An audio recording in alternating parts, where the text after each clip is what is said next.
Hello everyone, I'm Palest, but you can all call me Harry, coming at you today with a free-for-all on Dome. I really enjoyed playing this game and I was really excited to get it uploaded. I had it today and I pretty much wanted to get it uploaded straight away because I think it illustrates some of the tips that I've been talking about a lot in the past, and I think you can see them all sort of condensed into this really short 4-minute free-for-all. I'm going to sort of go through them systematically, all of these tips. First of all, weapon choice. I've picked a very powerful weapon here. This is the MP7 with rapid fire and silencer. I think I said in my last video that I like the MP7 with the range proficiency and with extended mags. That is still a very good setup with the MP7. As you can see, I teabag that guy there. It's still a very good setup with the MP7 with range and extended mags, but I'm really liking this rapid fire, especially with the silencer. Shoots so quickly, drops enemies instantly, as you'll see here, and they really don't have any time to respond or even worse, knife you. In fact, I think part of my success in this game in part owed to the lack of knifing that was going on. Often that gets me up close.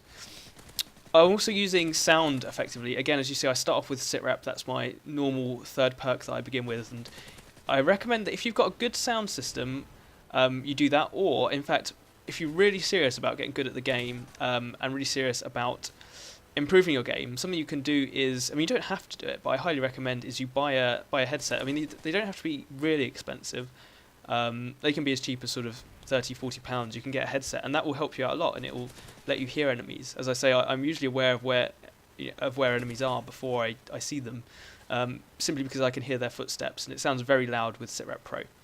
So if you've got a good sound system or a headset, and you're going to play free-for-all, which is generally quite a quiet game mode, as opposed to domination, which is much louder and kind of masks the footsteps sometimes, I recommend you use Sitrep Pro.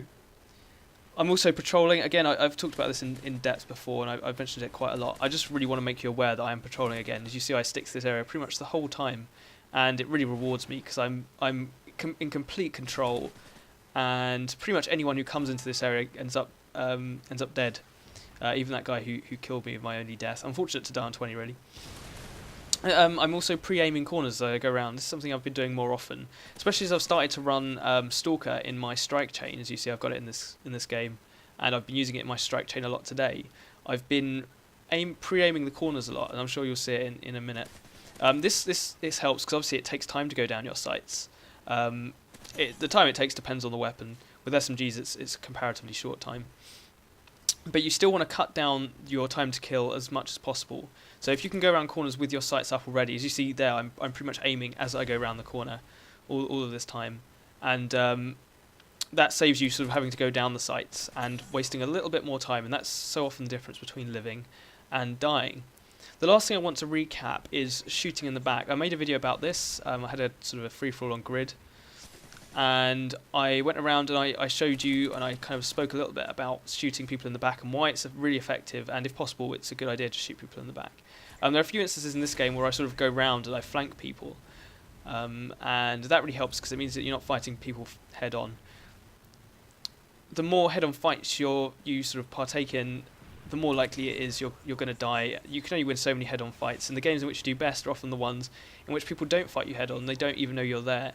In fact, that's part of the effectiveness of the silencer, and that's why this weapon is really so good, as I said at the beginning, because it kills very quickly, kills at medium range very well as well, and you've got the silencer as well. So a lot of people who don't have headsets and who aren't really paying attention to the kill feed will often not know where you are. Here's the final kill of the game though.